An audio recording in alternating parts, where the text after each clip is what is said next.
BNP নেতা ইশরাক হোসেনকে mayor হিসেবে শপথ না পড়ানো ও বিচারকের শাস্তির দাবিতে করা রিটের শুনানি হয় বুধবারও। আদালতে রিটের পক্ষে শুনানি করেন অ্যাডভোকেট মোহাম্মদ হোসেন, রাষ্ট্রপক্ষে শুনানি করেন deputy attorney general Mahfuzur Rahman মিলন।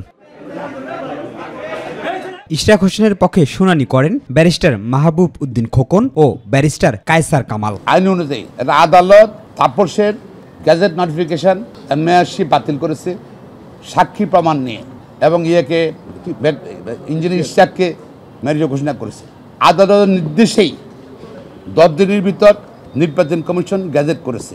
গ্যাজেট 30 দিনের শপথ হওয়ার কথা। As officer of the court we are supporting the cause, good cause, এবং কোর্টকেও অ্যাসিস্ট করছি।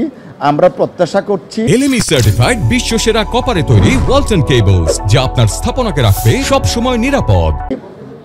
For the greater interest of our judicial system as well as democracy, এবং লটাকে প্রিভেল করার জন্য যে অ্যাপ্লিকেশনটা আনা হয়েছে পারপাসলি, ইন্টেনশনালি, সেই অ্যাপ্লিকেশনটা সামারিলি রিজেক্ট হবে। গত 14 মে বিএনপি নেতা ইশরাক হোসেনকে ঢাকা দক্ষিণ সিটি কর্পোরেশনের মেয়র ঘোষণা করে দেওয়া রায় স্থগিতের পাশাপাশি তাকে মেয়র পদে শপথ না পড়ানোর নির্দেশনা চেয়ে হাইকোর্টে রিট দায়ের করা হয়।